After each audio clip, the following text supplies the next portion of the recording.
Hello and welcome. My name is George, and my channel is all about helping you get the most out of Logic Pro so that you can record and produce your best music in your home studio. Today's video is all about helping you get your tracks finished. So, recorded, mixed, and ready to upload without getting sidetracked by anything else. So, I'm going to share my exact process that you can follow to make sure that you don't get stuck in the endless loop of tweaking things over and over without actually finishing your song. So let's dive in.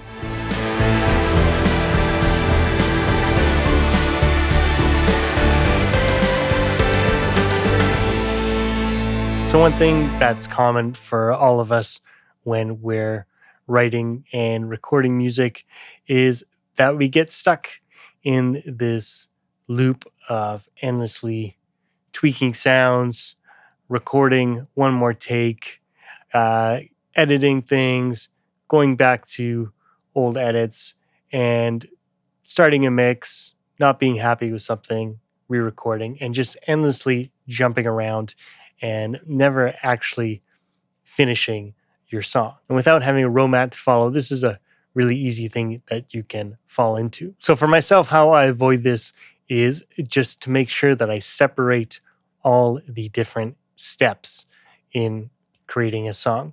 So the actual pre-production, the creation, the recording, editing, mixing, mastering.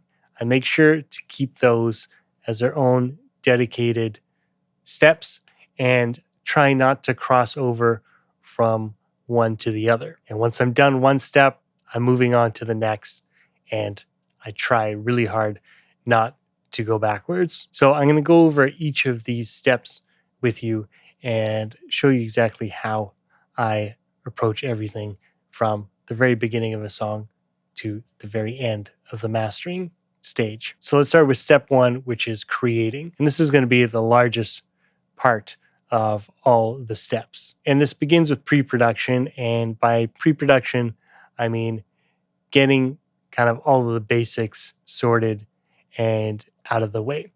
So for example, I've got a session pulled up here, and this is kind of the pre-production session where we started. And it just started with an iPhone recording of just guitar and vocals. I don't have to pretend now on the time that it gets that way. And within here, there's a few decisions that you want to make right off the bat before moving on to anything else. One of the big ones is tempo. So make sure that you settle on your tempo so that everything that we record and add from here on out is on our grid. And that just makes it a lot easier when we're editing. Of course, you're not tied to using tempo and you can record freely, but most commonly you will be recording to a click. And again, that's just going to make your life editing a lot easier. Another important thing you want to nail down is the arrangement, and setting up arrangement markers right off the bat. This just makes things a lot easier as you're adding more elements in. You know exactly what needs to be added and where, and there's no real guesswork involved. It's all kind of there, and you're just plugging in the pieces. So from here, in this case, we loaded in a Logic session drummer just to have a beat to play with. On the time that it gets that way. And then now we're ready to move on to adding some other instruments, in this case via recording. Now, another step that you could include in this process is mapping out your chords in the global tracks area.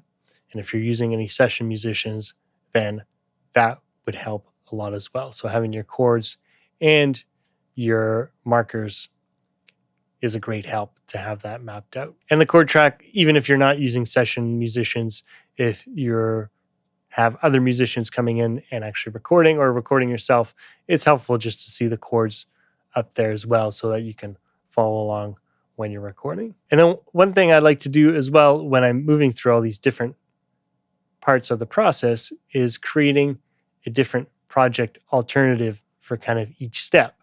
So you can see this is the first one we're on, which I could rename pre-production. But then the next step we did was move on to record our acoustic guitars. So here we've added acoustic guitars as well as a vocal track that replaced the original iPhone recording. So that now sounds like this. On my face, I can hear your voice call. Only time that it gets that way.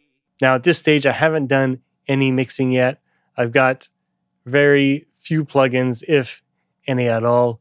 Usually just have a little bit of reverb and delay, just so in the recording process, the vocalist feels comfortable, but it's nothing that I'm committed to and nothing that I spent a lot of time on. It's just something I threw on there, got something that sounds relatively decent, and then moving on. Now, when I'm recording as well, I'm also not super focused on editing all the tracks right away. I'll record multiple takes, and if there's something blatant that needs to be replaced as we go along, well, then I can pick and choose from those takes, but I'm not spending a whole lot of time on that. That's going to eat into the actual recording session and distract from the artist in the room. You know, we want to try to capture as much as possible and keep things moving along so that things are feeling good.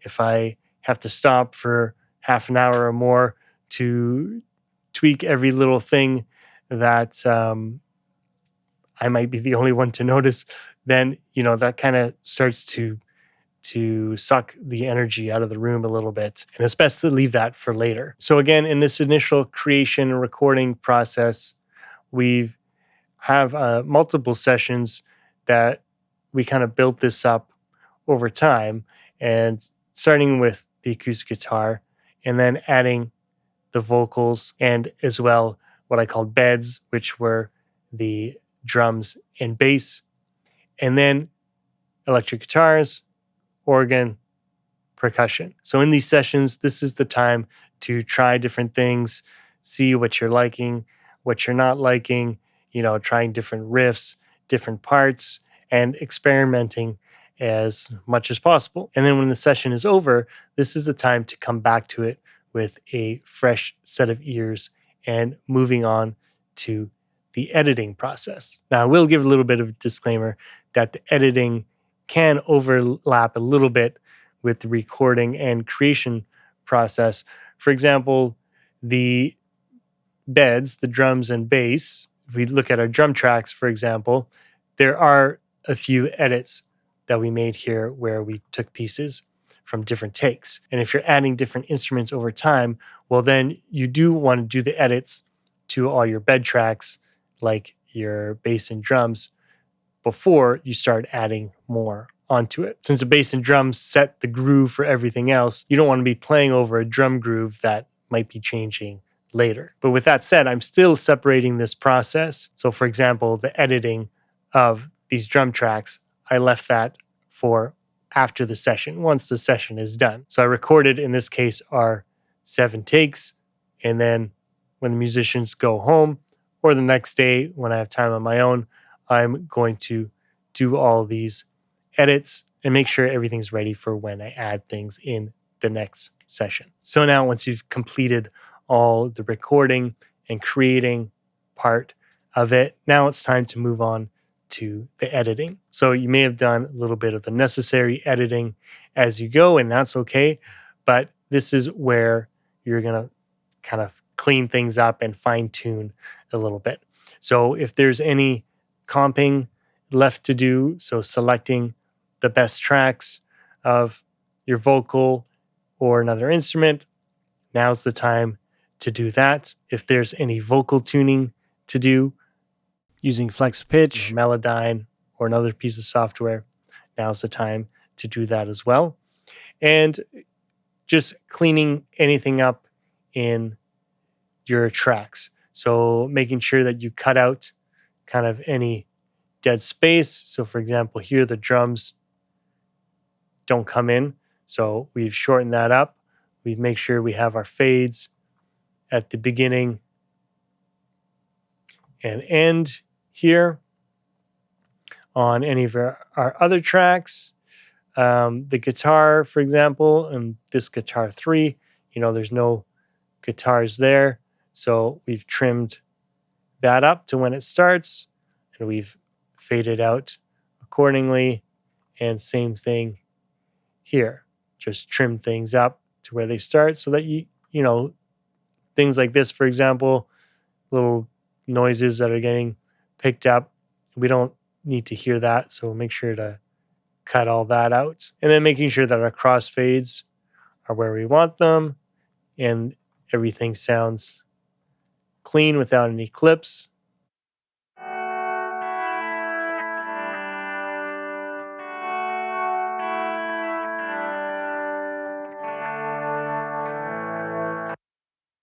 So it's a good idea to solo and just make sure that you're not getting any pops or anything in between any of your edits. And if so, then you can adjust that and add your fades as necessary. So this can be kind of one of the more tedious parts of the whole process, but that's one of the reasons why you want to keep it its own dedicated thing, because it can feel tedious. It's not really maybe the most creative part of it. You don't want to be mixing that with, when you're actually creating. You want to kind of separate the processes so you can just kind of dive in and get this done and not have it derail you when you're actually creating. It's easy to get discouraged when you're creating, when you're fumbling around with some tool that's not doing what you want it to, or whatever it is. But if you just leave that to its own kind of process, then, the creative part is all done. And now you can just kind of focus in on this. And if you get frustrated with the software or whatever, it's not affecting the piece. You're just in kind of a different zone, and you can just take a step back and kind of figure this out. Now, still in this process, I haven't really dived into the mix. I've probably done just a very basic mix with just the levels, just so things are sounding somewhat balanced when we're recording, but I haven't spent a large amount of time doing anything with the sound really and cleaning things up that way. So that's our next step. So now we've moved on to our mix session. Our edits are all done, and now I'm just focused on the mix. And it's important that kind of all the creative decisions and all my edits have been done at this point. Again, so I'm not jumping back and forth between each step of the process. And now I can just focus on the mixing and making it sound as good as possible. I'm not, tweaking EQ and then realizing that there's a funny noise coming from the guitar or something that I have to go clean up. That's already all been done. And now it's just a matter of making things sound as good as possible. So when I'm first starting the mix, generally what I do is I'm bringing all the faders down to 0, and I'm starting from scratch, basically. And for me, I like starting with the drums and then usually bass and kind of move my way up from there. So guitars, for example, and then organ, percussion, claps.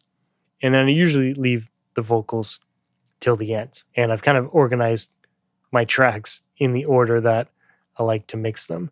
And that also helps me a little bit. So I'm not kind of jumping from one section to the other. I just start on the first group of instruments and kind of work my way down that way. So when I'm mixing, I'm using EQ to kind of bring out the frequencies that I find pleasing in each instrument, as well as cutting out the frequencies. But I don't. I'm using compression to help balance the dynamics of each track. I'm adding, reverb to give a sense of space to each instrument. However, not all of the instruments are going to get reverb. I might add some delay as well.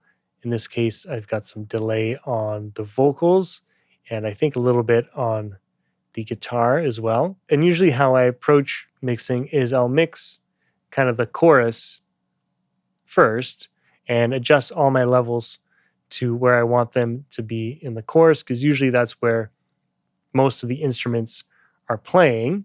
So that'll cover kind of most of the instruments. And then I'll make my way back to the beginning of the song and adjust anything else that needs to happen there. And usually I'll need to use some automation. So if we open up automation here, now you'll see all the tweaks in volume automation that have been made.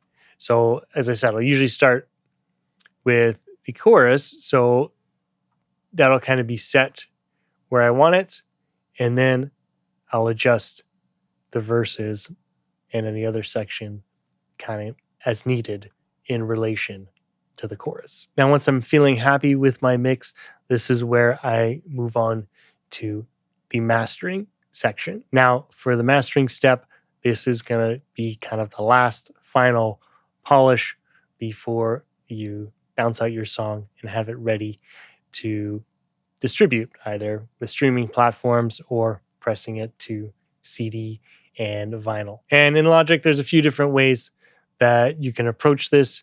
You can use the mastering assistant that is found at the very bottom of your stereo output. If you click on that, it'll analyze your song and create a mastering chain for you automatically. And it'll give you a little EQ curve that you can choose kind of the percentage that you want it to use. So you can choose to use that or not. There's also different character options that you can choose. You can adjust the loudness, so quieter or louder there, and adjust the width as well.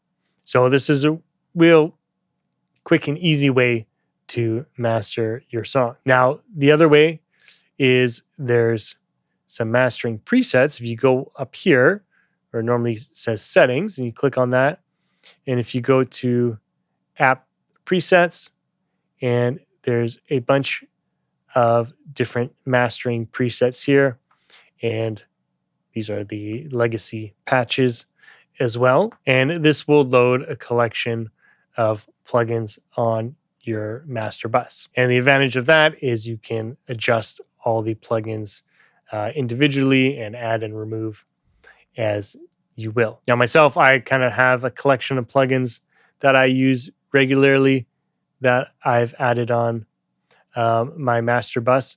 The Match EQ, this is a Logic one that is a good mastering tool if you kind of have a reference track that you've been using. So let's say you're creating a song and it has a similar sound from another song that's been professionally released that you really like, and you can use that song as a reference, and it'll analyze the reference song and your own song and kind of do an EQ curve based on the two. And you can choose to apply kind of more or less of the curve at your discretion. Now, a few of these plugins I do leave on kind of in my mixing stage, the main ones being my compressor.